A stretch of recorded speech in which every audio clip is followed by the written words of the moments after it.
Bismillahirrahmanirrahim. Assalamualaikum warahmatullahi wabarakatuh. Wassalatu wassalamu ala asrafil anbiya'i wal mursalin wa ala alihi wa sahbihi ajma'in, amma ba'du. Alhamdulillah, hari ini kita bisa melanjutkan perkuliahan lagi pada mata kuliah tipografi. Semoga teman-teman bisa memahami apa yang saya sampaikan dan ilmu yang kita pelajari bersama bisa bermanfaat dan berkah. Saya informasikan dulu teman-teman ya, penting bahwa hari ini ya, saya pakainya IndiHome ya, internetnya lagi bermasalah ya. Saya yakin juga teman-teman yang menggunakan IndiHome juga mungkin lagi bermasalah ya. Jadi saya terpaksa, daripada menunda kelas, mending saya mulai pada waktunya ya, dan saya lakukan perekaman. Nah, nanti pas ada sinyal, semoga sore atau malam sudah kembali normal. Nanti saya upload di linknya, saya share ke si Akad ya. Jadi biar teman-teman tetap hari ini bisa menyimak kelas yang saya sampaikan.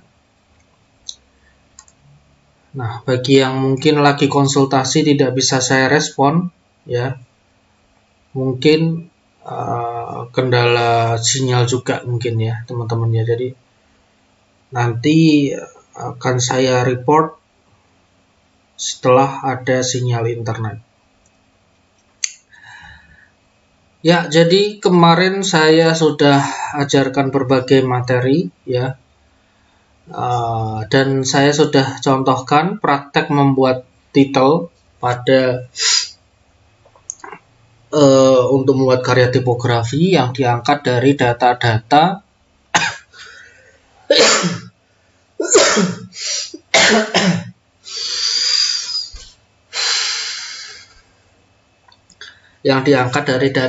intellectual property yang ada di depan kalian ini ya. Di antaranya ada Saladin, ada Ray, ada Beat, ada Silverrider, ada Eternal, ada ini Armors ya.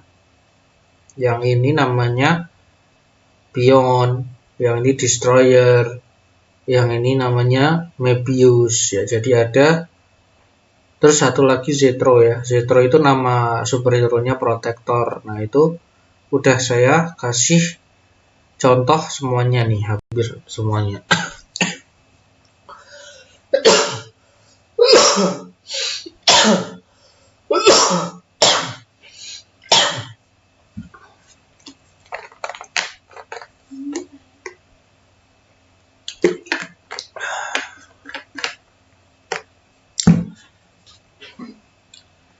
Nah, ini saya buka.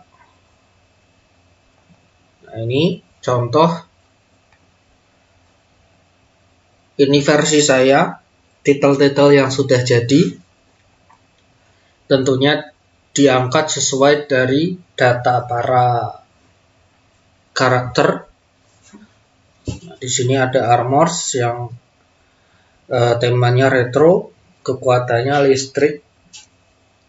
Ya, temanya retro tahun 80-an dia, dari Metal Hero ya, adaptasi Metal Hero. Nggak ada internet ya, saya nggak bisa ngasih referensi juga. Nah, di sini ada Armors. Saya buat teksturnya ada ini guratan listrik ya, petir bisa, karena tema 80-an itu identik dengan warna retro, yaitu warna ungu, makanya saya buat oranye dan ungu ya. Dan kebetulan juga memang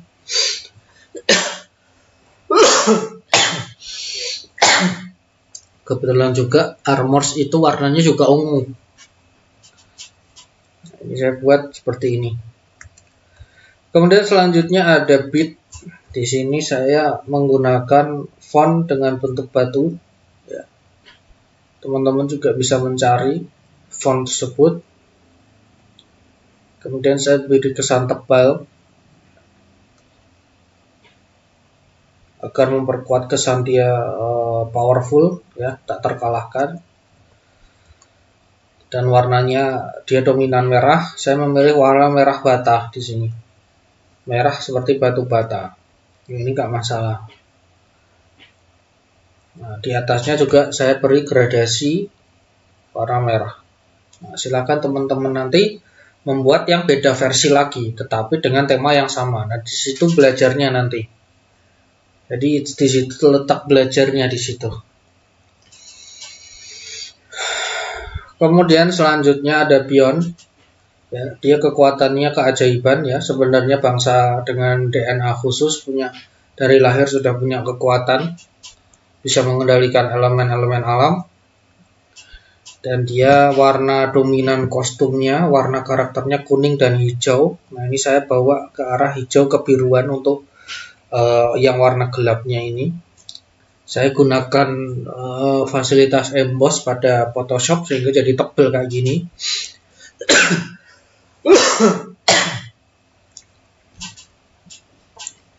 Nah, ini saya padu glowing sebelum di atas layar bayangannya. Nah, jadi lebih kompleks ya di sini. Nah, silahkan teman-teman buat beda versi lagi untuk karakter pionnya. Dan selanjutnya ada Destroyer, ya. Dia adalah mantan anggota Defender. Defender itu ibarat persatuan antara kepolisian dan militer atau TNI atau Army, ya. Nah, makanya saya ambil nuansa Army di sini. Saya ambil metal yang besi yang biasa yang identik dengan Army itu siapa? Kayak gimana? Dan saya tambahkan lubang-lubang peluru yang melambangkan bahwa dia itu memang spesial senjata berat. Nah, di sini saya tambahkan lubang-lubang peluru. Kemudian ada Eternal, ya. Saya buat dia dinamis, agak serong ke kanan dikit. Dan di sini ada sirkuit-sirkuit elektronik, ya, yang merepresentasikan kekuatannya berasal dari teknologi nanorobot. Dan saya ambil abu-abu bercampur dengan warna kebiruan, ya, yang memperkuat kesan teknologi. Dan fontnya, yang pasti fontnya lebih ke arah futuristik, tema-tema futuristik. Teman-teman silahkan nanti buat juga variasi sesuai dengan kreasi kalian, asalkan sesuai dengan tema. Dan kemudian ada lagi Mebius, ya. Mebius ini teman-teman sudah tahu ya, kekuatannya cloning, ya, tapi perwujudannya memang agak wild, ya, agak seperti binatang buas, ya, dia. Makanya saya ambil tekstur di sini ada tekstur kulit harimau sebenarnya ini, tekstur kulit harimau. Dan saya buat teksnya menjadi tebal seperti ini, ya, sehingga membuat kesan bahwa ini lebih dinamis dan kuat, ya. Walaupun dia sebenarnya kekuatannya cloning sih, tapi nggak masalah kalau saya buat seperti ini. Kemudian ada lagi Protector, ya. Protector adalah sebutan superhero, nama superhero-nya si Zetro. Dia itu senjata, kekuatannya dari senjatanya ada yang bentuk blaster, ada yang tongkat, ada yang perisai, ada yang dari tangannya itu, ya, tinju, ya. Nah, semua senjatanya berasal dari tubuh asisten robotnya yang bernama Jazari. Jadi karena temanya juga teknologi, ya, maka saya bikin teks dengan tema yang kuat seperti ini. Kemudian saya beri tekstur mesin, ya, tekstur mesin di sini. Saya tambahkan garis di atas dan di bawahnya untuk mempertegas pada tampilan karya tipografinya. Dan saya beri gradasi warna magenta di sini. Karena Zetro itu warnanya bisa silver, yang cocok bisa silver, ya, bisa hitam, bisa putih, dan ada sedikit campuran warna magenta di situ. Nah, di sini ada protektor di sini. Ya, ini ada protektor. Kemudian ada ray. Nah, ray ini tubuhnya berwarna keemasan, ya, dan dia juga kekuatannya super telekinetik. Di sini saya kasih variasi bola yang ada di kepalanya saya pasang di sini. Ya. Bola yang ada di kepalanya dipasang di sini menjadi mengganti lubang pada huruf R. Warnanya juga saya ambil warna emas karena sesuai dengan warna pada karakternya. Jadi variasi seperti ini. Karena dia masih anak-anak ya, jadi saya buat font yang cocok untuk anak-anak dan umur yang lain ya. Walaupun dia nanti sudah dewasa, pemilihannya font seperti ini juga nggak masalah ini. Ray.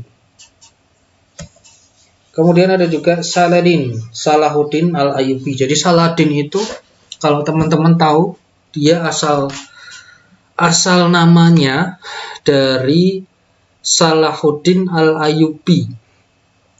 Nah, jadi pada abad keberapa ya? 13 kalau nggak salah ya. Jadi Saladin alias Salahuddin Al-Ayyubi itu membebaskan atau merebut tanah suci Palestina waktu itu yang bernama Yerusalem. Ya, Yerusalem dari ya waktu itu memang perebutan dari 3 agama besar ya. Jadi siapa yang bisa memenangkan pertempuran yaitu berkuasa, dia menguasai tanah tersebut. Tapi Salahuddin adalah seorang pemimpin seorang panglima ksatria yang adil. Ya, dia tidak membunuh semua tawanannya. Ya, jadi dulu saat Yerusalem direbut dari Islam, dulu pernah jadi milik Islam, ya itu sempat ada pertikaian juga ya. Tapi menurut data waktu merebut Konstantin, kalau perangnya ya pasti ada konflik ya. Tapi saat ada tawanan-tawanan yang tidak dibunuh dan dipersilahkan untuk tetap tinggal di Yerusalem dan justru akan dilindungi. Nah, karena orang Eropa, orang Barat, orang Romawi ya, dia susah menyebutkan Salahuddin, ya namanya kan Salahuddin Al-Ayyubi, makanya menjadi Saladin gitu kan. Salahuddin itu kan susah bagi mereka. Saladin. Nah, seperti Yerusalem sebenarnya namanya Darussalam gitu kan, Darussalam. Ya, Darussalam, jadi rumah tempat tinggal dengan penuh keselamatan. Nah, orang Eropa Barat, orang Romawi tidak bisa menyebutkan secara tepat Darussalam, jadinya Yerusalem, gitu kan, jadinya Yerusalem. Seperti Palestina, Filistin, itu kan orang Indonesia juga nggak bisa, Palestina gitu kan, jadinya Palestina. Nah, seperti itu. Jadi bisa jadi nama-nama itu adalah nama yang sama, tapi tiap negara sebutannya berbeda ya. Seperti nama nabi ya. Nama bagi orang Ibrani ya kalau nggak salah ya. Menyebutnya Nabi Yusuf itu ya Joseph misalkan. Tapi sama-sama itu Nabi Yusuf gitu kan. Terus kemudian ada Ilyas ya, Nabi Ilyas ya. Tapi disebutnya Elijah ya kan.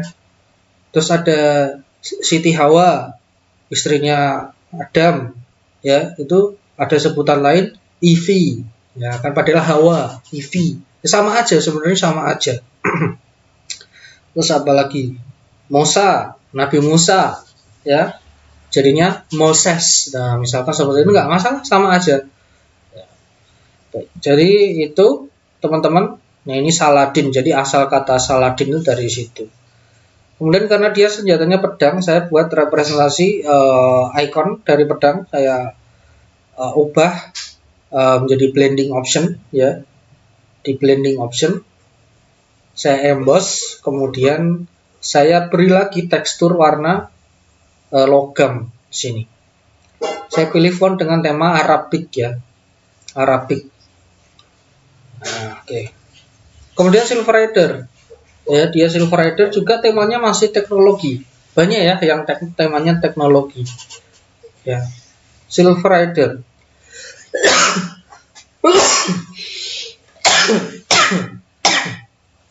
Saya langsung memilih warna silver sebagai warna dominannya karena memang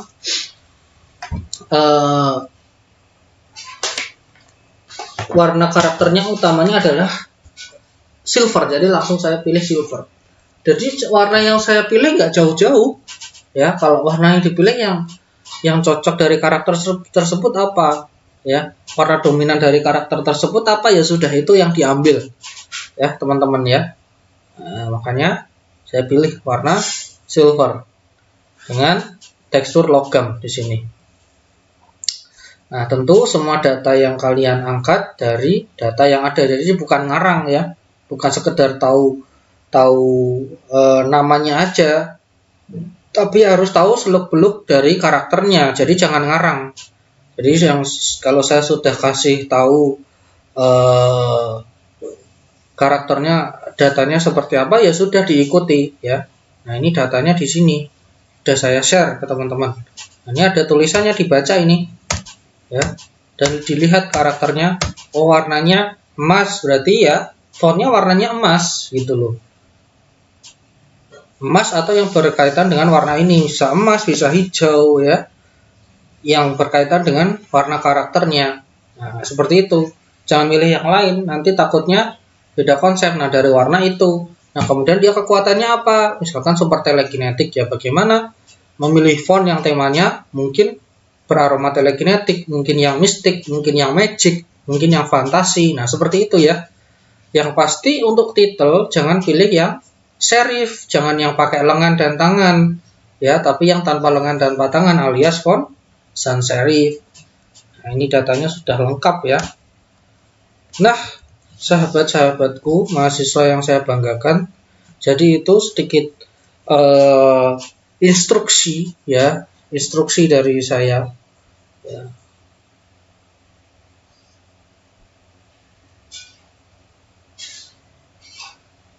Sedikit instruksi dari saya, makanya teman-teman nanti bisa ikuti apa yang saya sampaikan. Oke, bisa dipahami ya.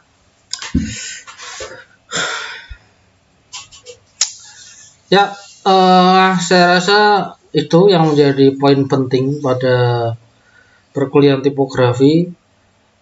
Kemudian tipografi itu ya tidak sekedar titel sebenarnya karyanya.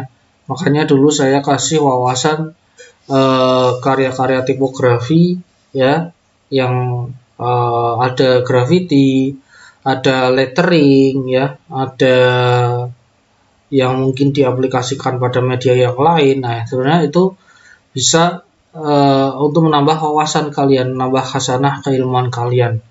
Nah, kemudian kenapa banyak prakteknya ini? Jadi gini teman-teman ya. Dalam belajar itu sebenarnya dalam satu mata kuliah itu, kalau memang benar-benar fokus ya, pengen benar-benar fokus dan mempelajari satu mata kuliah itu benar-benar menyeluruh, sebenarnya tidak cukup hanya dengan 18 pertemuan ya. Belajarnya itu bisa bertahun-tahun atau mungkin seumur hidup masih dalam proses belajar, karena ilmu itu sebenarnya berkembang. Nah, tetapi saya ingin mending fokus ke satu segmen, tapi teman-teman bisa menguasai. Makanya saya fokus nanti teman-teman membuat titel seperti ini. Membuat titel dulu. Toh, kalau kalian sudah bisa titel, membuat titel, mau kalian mau bikin lettering, mau bikin karya tipografi yang lain, insya Allah pasti sudah gampang. Ya, improvisasinya lebih mudah. Karena kalian sudah terbiasa membuat karya tipografi itu bukan sekedar langsung buka program ya, ketik efek, bukan sekedar itu ya, tapi bagaimana kalian mencari dulu data ini tipografi untuk siapa, untuk keperluan apa, medianya apa, baru kalian bisa menafsirkan dari data-data itu, warnanya seperti apa, bentuknya seperti apa, apakah harus menggunakan efek ini dan itu. Nah, sebenarnya itu yang saya ingin sampaikan ke teman-teman. Karena kita orang desain ya, pekerjaannya bukan sekedar langsung buka Corel, Photoshop, terus klik, ketik atau oret jadi, bukan seperti itu ya. Kita anak DKV itu dilatih untuk memvisualkan data yang ada. Nah, oleh karena itu bentuk title Silverrider misalkan ya, bukan sekedar ngetik terus di efek, bukan, tetapi ada latar belakangnya, latar belakang dari sebuah karya tersebut. Karena seperti yang saya sampaikan ya, karya DKV itu tercipta karena sebelumnya ada permasalahan. Nah, masalahnya di mana? Karakter yang ada ini belum punya titel. Masalahnya di situ. Makanya diselesaikan masalahnya dengan pembuatan titel. Nah, seperti itu ya. Oleh karena itu, titelnya harus sesuai dan match dengan tema karakternya. Nah, jadi itu harus dipahami. Ya, kalau tidak dipahami nanti bisa semrawut nanti ya, akan kacau semuanya. Ya, jadi itu harus benar-benar dipahami betul-betul. Ya, nah di sini. Nah, ini karya tipografi dari titel yang sudah diaplikasikan kepada sebuah karya. Ya, jadi saya buat ilustrasi ya, mini poster ya pada Instagram. Saya sampaikan masa lalu Beat itu seperti apa dan wujud superhero-nya seperti apa. Nah, saya tambahkan titel. Nah, ini kan semakin membuat karya itu lebih kredibel ya. Nah, jadi karya kalau sudah ada titelnya ya, itu kan lebih kredibel. Nah, di sini ini salah satu contoh penerapan titel ya, pemasangan titel pada karya desain. Jadi antara karya desain satu dengan yang lain itu saling berkaitan ya. Ilustrasi dan tipografi itu saling berkaitan.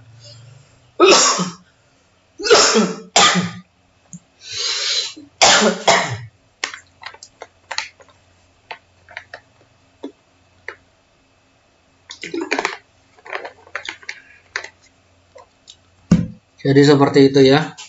Jadi tak jarang bahwa satu karya tipografi dengan karya tipografi yang lain itu saling berkaitan dan tidak bisa terpisahkan. Nah, jadi itu ya, teman-teman bisa benar-benar dipahami ya. Nah, seperti ini misalkan. Saat titel nanti diaplikasikan pada ilustrasi, ya inilah fungsinya ya. Jadi eternal ya. Eternal itu titel tersebut memang fungsinya untuk diaplikasikan pada ilustrasi. Nah, kalau sudah diaplikasikan kan sesuai nih ya. Font eternalnya dengan karakternya kan sesuai. Karena apa? Karena karya tipografinya diangkat dari data karakter ini. Ya. Nah, jadi nggak ngasal ketik pilih font langsung dikasih efek, bukan seperti itu. Ya, karena kita sudah belajar dulu datanya. Nah, itu ya cara bikin yang benar. Nah, oleh karena itu, teman-teman yang mungkin belum paham ya, walaupun saya sudah jelaskan berkali-kali di kelas, nah nanti bisa diperbaiki cara pembuatannya ya. Pembuatan karya ini bukan buat saya loh, buat teman-teman. Jadi karya portofolio titel itu nanti buat kalian simpan, kalian jadikan portofolio, kalian pajang di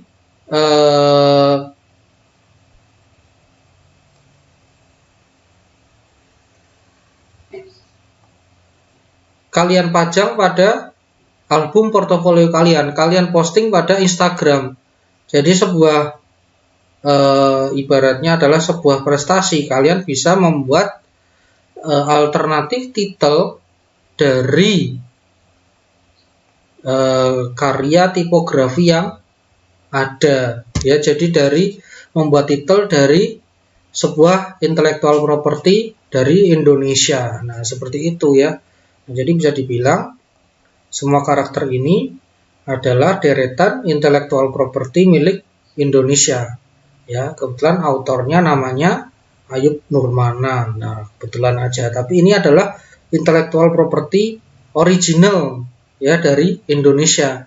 Seperti layaknya si Unyil, seperti layaknya Bima Satria Garuda, seperti layaknya Gatot Kaca. Nah, ini juga termasuk deretan intellectual property milik Indonesia dan bisa dieksplorasi juga ya. Nah, jadi itu portofolio buat teman-teman sekalian. Makanya saya sudah selalu mewanti-wanti, tidak bosannya saya untuk mengingatkan kepada kalian, setiap karya yang kalian buat itu bukan sekedar untuk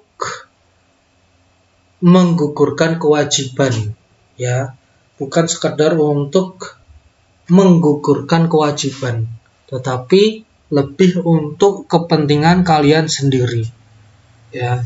Jadi semua karya tugas itu seharusnya dibuat secara maksimal, bukan untuk dapat nilai aja, ya. Tapi kalian harus niatkan, saya bikin karya ini untuk portofolio saya, ya. Nah, oleh karena itu nanti pembuatannya pasti maksimal, nggak mungkin nggak maksimal, ya kan? Karena sudah diniatkan untuk portofolio kalian sendiri. Ya masa sih buat diri sendiri kalian nggak memberikan yang terbaik?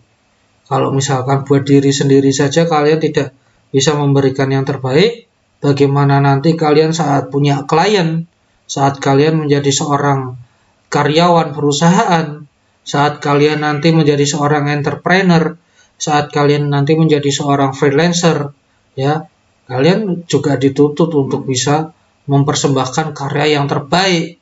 Jadi bukan sekedar asal-asalan, ya. Nah, itu harus benar-benar dipahami. Semoga apa yang saya sampaikan ini bisa menjadi semangat baru buat teman-teman, ya. Jadi dalam membuat karya itu nggak lagi sekedar asal-asalan, tetapi benar-benar dipahami. Bagi teman-teman yang mungkin belum pernah laporan, ya, segera laporanlah sebelum waktunya ditutup, ya, sebelum waktunya ditutup.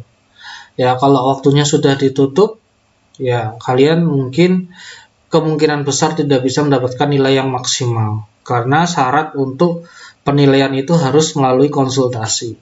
Dan harus dipahami bahwa teman-teman yang sudah konsultasi dan hampir selesai itu sebuah keuntungan yang besar.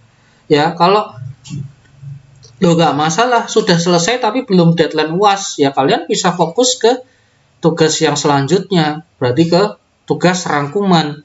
Ya, tinggal rangkum, udah kumpulkan selesai. Bisa fokus ke tugas yang lain, mata kuliah yang lain. Nah, itu sebuah keuntungan dari saya. Kemudahan sebenarnya, ini fasilitas kemudahan dari saya. Jadi itu ya pesan yang saya sampaikan. Semoga bermanfaat ya, bersama-sama ya teman-teman ya, kita menjadi mahasiswa yang bisa membagi waktu, bisa lebih menghargai dosen ya, lebih bisa menghargai diri teman-teman sendiri, bisa lebih maksimal dalam berkarya ya, karena sejatinya kalian ini berkarya untuk diri kalian sendiri, dan kedepannya saat kalian sudah mampu menciptakan karya yang maksimal, kalian bisa menghasilkan karya-karya yang bermanfaat bagi orang lain. Ya, orang lain di sini yang mungkin melalui instansi, melalui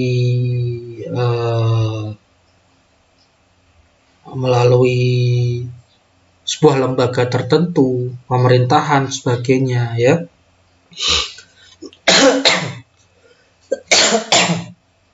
Jadi itu ya saya sampaikan ke teman-teman sekalian. Saya rasa cukup. Saya mohon maaf jika ada salah kata dalam penyampaian. Tentu kesalahan itu bukan sesuatu yang disengaja. Tentu apa yang mungkin menurut teman-teman itu penyampaian yang tidak pantas, tetapi percayalah apa yang saya sampaikan itu tulus dari hati terdalam untuk kebaikan teman-teman semua ya. Agar kalian lulus nanti bukan sekedar bawa ijazah dan nilai, tetapi yang paling penting untuk anak DKV itu adalah portofolio dalam bentuk karya ya. Jadi itu yang paling penting. Nah, jadi itu yang jadi perhatian. Semangat belajar. Akhirul kalam. Wassalamualaikum warahmatullahi wabarakatuh.